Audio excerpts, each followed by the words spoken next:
Hello and welcome to रियर्स study. आज का जो हमारा टॉपिक है ये है प्रोनाउन। इससे पहले वाले वीडियो में आपने देखा था कि जब हम नाउन पढ़ रहे थे, नाउन के सभी प्रकार पढ़े थे, तो उन सभी प्रकार को हमने एग्जाम्पल के साथ में बताने का प्रयास किया।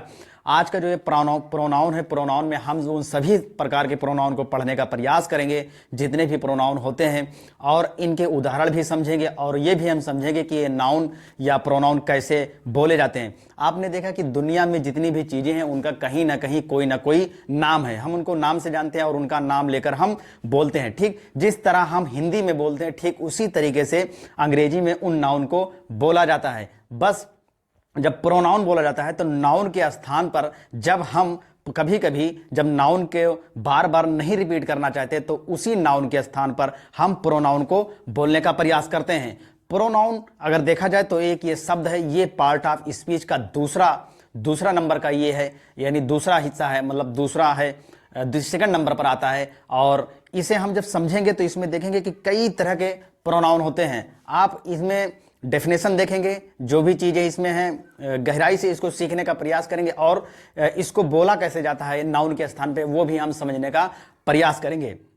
ये हमारा ग्रामर का हिस्सा चल रहा था। ग्रामर में हमने देखा था कि पार्ट 1 की सारी बातें आपको बता चुके हैं, जिसमें जीरंड, इन्फिनेटिव, बेरोड, क्लैडोड, कॉम्प्लीमेंट्री ऑब्जेक्ट, इन सभी चीज़ों को। उसके बाद हमने नाउन के सभी प्रकार को बताने का प्रयास किया। हमारा मकसद है कि अंग्रेजी को बिना टेंस के सहारा से अंग्रेजी अच्छी लिखना और बोलना कैसे सीखा जाए। देखा जाए अगर ये हमारा हिस्सा है इंग्लिश एंड इंग्लिश ग्रामर का प्रोनाउन। ध्यान दीजिए, प्रोनाउन दो शब्द है इसमें, ध्यान दें, ये है प्रो और ये है प्लस नाउन। ठीक है, ये दो चीजें। ठीक, ये प्रो को अगर हम देखना चाहें तो हम मान लें के स्थान पर, ठीक है, के स्थान पर, और नाउन मतलब नाम। ठीक है, ये भी नाउन या नाम के स्थान पर ही बोले और लिखे जाते हैं। ये भी आसान है। कभी कभी जब हम बहुत सारे नाम बोलते हैं तो कहीं कहीं हम सोचते हैं कि उनका नाम ना लें, बार बार ना लें, तो वहां पर हम रिपीटेशन से यानी बार बार नाम लेने से बचने के लिए हम नाउन का इस्तेमाल करते हैं। जैसे अगर डिफिनेशन देखा जाए इसका, तो अगर ए प्रोनाउन इज यूज्ड, सबसे पहले pronoun is a word, pronoun एक शब्द है, फिर देखो दैट इज यूज्ड, या pronoun A pronoun is used, एक प्रोनाउन इस्तेमाल किया जाता है in place of noun, noun के स्थान पर इस्तेमाल किया जाता है। प्रोनाउन नाउन के स्थान पर इस्तेमाल किया जाता है। ये है नाउन ही, बस उसके स्थान पर इस्तेमाल किया जाता है। इट सब्स्टिट्यूट्स नाउन, ये नाउन के विकल्प के तौर पर होता है। ठीक है, इन पैराग्राफ में, यानी कोई पैराग्राफ हो सकता है, फिर आर पीस ऑफ राइटिंग या लिखने का कुछ हिस्सा हो सकता है। ठीक, उन सभी में ये प्रोनाउन जो है वो नाउन के स्थान पर इस्तेमाल किया जाता है। टू अवॉइड, ठीक है, अवॉइड करने के लिए क्या, रिपीटेशन, बार बार जो नाउन है उसको लिखने के बचने के लिए, रिपीटेशन से बचने के लिए उसको हम इस्तेमाल करते हैं ऑफ नाउन के। ठीक है, प्रोनाउन जो है ये सिंगुलर भी होता है और प्लूरल भी होता है। ठीक है, प्रोनाउन जो आपका होता है, pronoun can be used singular और आर प्लूरल, ये सिंगुलर भी होता है और प्लूरल भी होता है। ठीक है, अगर हम कुछ उदाहरण देखना चाहें प्रोनाउन के, तो ये पर्सनल प्रोनाउन के कुछ हिस्से लिखे हुए हैं जिसमें ये बहुत सारे प्रोनाउन हैं, जिसमें हम इन सभी को धीरे धीरे बताने का प्रयास करेंगे। जैसे उसमें अगर हम देखना चाहें तो प्रोनाउन के तौर पर अगर ये है आई, उदाहरण के तौर पर आई, अगर मेरा नाम है, ध्यान दीजिए, मोहन, ठीक है, तो मोहन, मैं मोहन भी बोल सकता हूं, या मैं चाहूं तो मोहन के स्थान पर आई भी बोल सकता हूं। ठीक है, मोहन के स्थान पर आई भी बोल सकता हूं, यानी मैं। ठीक है, अगर अस है, ठीक है, हम सबको या हमको, ठीक है, तो आई अस हो गया। मी या मुझे है, ठीक है, मुझे है, तो मुझे, अगर मोहन मुझे कहता है या फिर मोहन को कहता है, ठीक है, तो ये कहने का मतलब ये है कि ये नाउन के स्थान पर कहीं ना कहीं बोले। जैसे यहां पर रहीम, ठीक है, रहीम, या फिर हम इसको कर दें तुम, ठीक है, तुम, हम कभी कभी कहते हैं रहीम, नाम लेना चाहते हैं, या कभी कभी कह देते हैं नाम नहीं लेना चाहते हैं, तुम। ठीक है, तो ये कहीं ना कहीं नाम के स्थान पर बोला जाता है। जैसे हम कहें रहीम या हम कहें तुम, ठीक है, नाम ना लें, तो उसी जब हम नाम नहीं लेते हैं और उसके स्थान पे किसी ना किसी प्रोनाउन को बोलते हैं तो उसी को हम कहते हैं प्रोनाउन। ठीक है, फिर इसमें आपका है ही, सी, ही आपको पता है कि लड़कों के लिए इस्तेमाल होता है, और सी है ये जो फीमेल यानी लड़कियों के लिए इस्तेमाल होता है।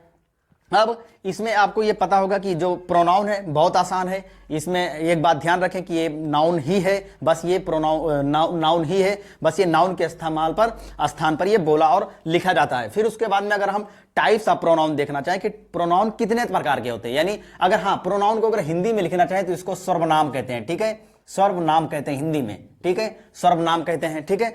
तो टाइप्स ऑफ प्रोनाउन यानी सर्वनाम के प्रकार या प्रोनाउन के अगर हम प्रकार बात करना चाहें कितने प्रकार के होते हैं, तो नंबर 1 है आपका रिलेटिव प्रोनाउन, ठीक है, सबसे पहले रिलेटिव प्रोनाउन, फिर पजेसिव प्रोनाउन, फिर रिफ्लेक्सिव प्रोनाउन, ठीक है, ये रिफ्लेक्सिव प्रोनाउन, फिर उसके बाद में आपका है डेमोन्स्ट्रेटिव प्रोनाउन, ठीक है, डेमोन्स्ट्रेटिव प्रोनाउन, और उसके बाद में आता है आपका ये इंट्रोगेटिव प्रोनाउन, ठीक है, इंट्रोगेटिव प्रोनाउन, फिर इंडेफिनिट प्रोनाउन, और उसके बाद में आप ध्यान दें पर्सनल प्रोनाउन, फिर उसके बाद में सब्जेक्टिव प्रोनाउन, और फिर उसके बाद ऑब्जेक्टिव प्रोनाउन, फिर रेसिप्रोकल प्रोनाउन और इंटेंसिव प्रोनाउन, ठीक है। इसमें जो 10-11 प्रकार के प्रोनाउन हैं वो सभी आपके सामने लिखे हुए हैं। फिर उसके बाद अगर हम इसी में से एक कोई हम पढ़ना चाहें, जैसे ध्यान दें ये हमारे सामने पहला प्रोनाउन लिखा हुआ है डेमोन्स्ट्रेटिव प्रोनाउन, डेमोन्स्ट्रेटिव प्रोनाउन। तो ध्यान दीजिए ये जो डेमोन्स्ट्रेटिव प्रोनाउन है ये कहता है कि दीज प्रोनाउंस यानी ये सर्वनाम आर यूज्ड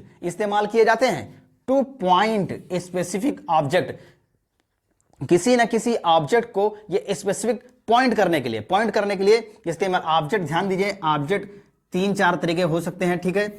ऑब्जेक्ट जानदार भी हो सकता है, बेजानदार भी हो सकता है, अमूर्त भी हो सकता है, फिर उसके बाद में स्थान भी हो सकता है, यानी स्थान के स्थान पे स्थान भी हो सकता है। यानी जो ऑब्जेक्ट है, ऑब्जेक्ट माने चीजों के को पॉइंट करने के लिए किया जाता है, ठीक है। जैसे ये एक मार्कर है तो हम इसको कहते हैं दिस इज मार्कर, तो ये मार्कर के लिए दिस इस्तेमाल होगा। अगर हम मार्कर को यहां रख दें तो हम यहां पर रख कर बोल दैट इज मार्कर। अब हम कई सारे मार्कर अगर हम हाथ में लेना चाहें उसके बाद कहें जैसे इसमें एक के बजाय 2 मार्कर है या 3 मार्कर है तो हम कहते हैं दीज आर मार्कर। फिर अगर हम इसको यहां पर रख दें तो हम कह सकते हैं दोज आर मार्कर, यानी ये एक वस्तु है, एक ऑब्जेक्ट है। ठीक इसी प्रकार से अगर हम ध्यान दीजिए कि ये 3 गोले हैं, ठीक है, 1 2 3, तो हम इसको कह सकते हैं दोज। अगर ये हमारे पास में है, हमारे नजदीक है, तो हम कह सकते हैं दीज 3 शेप, ठीक है, दीज सर्कल 3 शेप, यानी 3 शेप हैं, ठीक है, ये 3 शेप हमारे सामने, तो दीज आर 3 शेप्स। फिर अगर हम ये हमसे दूर हैं कहीं तो हम कह सकते हैं दोज आर 3 शेप्स, ठीक है। इसी प्रकार से ये कहीं ना कहीं ऑब्जेक्ट को इस्तेमाल करने के लिए किए जाते हैं। जैसे अगर हम पहला देखना चाहें, ये दिस जो है आपका ये सिंगुलर है, ठीक है। दिस जो है ये आपका प्रोनाउन में जो दिस है ये आपका सिंगुलर है। जब भी दिस लिखा जाएगा तो दिस के बाद हमेशा सिंगुलर वर्ब ही लिखा जाएगा, कभी भी प्लूरल वर्ब नहीं लिखा जाएगा। दैट जो है आपका ये भी आपका सिंगुलर है, दिस और दैट आपका सिंगुलर है। दिस जो है आपका ये आपका प्लूरल है, ठीक है, यानी एक से अधिक, ठीक है, एक से अधिक जब ऑब्जेक्ट होंगे तो वहां पर हम दिस का इस्तेमाल करेंगे। जब एक कोई ऑब्जेक्ट होगा, ऑब्जेक्ट स्थान भी हो सकता है, जानदार भी हो सकता है, यानी पर्सन्स भी हो सकते हैं जिसमें जान हो, और फिर अमूर्त जिनको हम छू नहीं सकते, देख नहीं सकते, वो भी हो सकता है। फिर हम उसके बाद में स्थान भी हो सकता है, ठीक है। तो ये 4 चीजों के स्थान यानी 4 चीजों को हम पॉइंट करने के लिए इस प्रोनाउन का इस्तेमाल करते हैं, यानी इन 4 चीज का, दिस का, दैट का, दिस का, दोस का। अब ध्यान दीजिए दिस हो गया, दैट हो गया, दिस हो गया। दिस सिंगुलर है, दैट भी सिंगुलर है, फिर प्लूरल आपका दिस प्लूरल है, दोस प्लूरल है। तो ध्यान दीजिए दिस दैट के बाद में जब भी वर्ब आएगा तो वर्ब सिंगुलर आएगा, ठीक है, ये बात हमेशा याद रखें, वर्ब सिंगुलर आएगा। जब भी दिस और दोस आएगा तो उसके बाद में वर्ब आपका प्लूरल आएगा, ठीक है। अगर हम दिस का इस्तेमाल करना चाहें तो ध्यान दीजिए दिस इज मार्कर, ठीक है, तो ये दिस जो है ये मार्कर के लिए इस्तेमाल हो। फिर अगर हम मार्कर को यहां रख दें, ठीक है, इस बोर्ड पर अगर इसे रख दें तो हम बोल सकते हैं दैट इज मार्कर, ठीक है, दैट इज मार्कर, ये मार्कर हमसे दूर हो गया, दैट इज मार्कर, ये पॉइंट की तरफ ध्यान से पॉइंट कर रहा है, पॉइंट करने के लिए दिस इज मार्कर। फिर अगर हम यहां कर दें दैट इज मार्कर, अब हम दोनों चाहें ये कैप भी इसका और मार्कर भी, ध्यान दीजिए 2 एक से अधिक मार्कर हमारे हाथ में आ जाए तो हम ध्यान दीजिए मान ले 3 4 5 मार्कर है तो हम कह सकते हैं दीज आर मार्कर्स, ठीक है। अगर हम इसको दूर कर दें, वहां पर 3 4 5 मार्कर हो जाए, ठीक है, तो हम कह सकते हैं दोज आर मार्कर्स, ठीक है। दोज के बाद आर आ रहा है, दीस के बाद भी आर आ रहा है, ठीक है। दिस के बाद में इज आ रहा है, यानी हम कह सकते हैं कि जब भी डेमोस्ट्रेटिव प्रोनाउन होगा, डेमोस्ट्रेटिव प्रोनाउन का मतलब ये होता है पॉइंट करना, पॉइंट करके बताना, ठीक है। तो ये सिंगुलर भी होते हैं, प्लूरल भी होते हैं। किस तरह आपने देखा इनका इस्तेमाल होता है जब अंग्रेजी बोली जाती है, लिखी जाती है। तो बस गौर रखें कि आपका वर्ब सही होना चाहिए, बाकी थोड़ा आगे पीछे अगर होगी चीजें तो वो भी काम चल जाएगा। हमारा आज का ये जो वीडियो था ये था कि आपको डेफिनेशन और इन सभी टाइप्स को आसानी से बताने का प्रयास करें। इसमें जितने भी प्रकार बन सकते हैं उन सभी प्रकार को हम आने वाले समय में कवर करने का प्रयास करेंगे। तो आशा करते हैं कि आपको ये पसंद आया होगा, और पसंद आया है तो चैनल को सब्सक्राइब शेयर जरूर करें ताकि इसका फायदा सभी को मिल सके। और वीडियो देखने के लिए थैंक यू।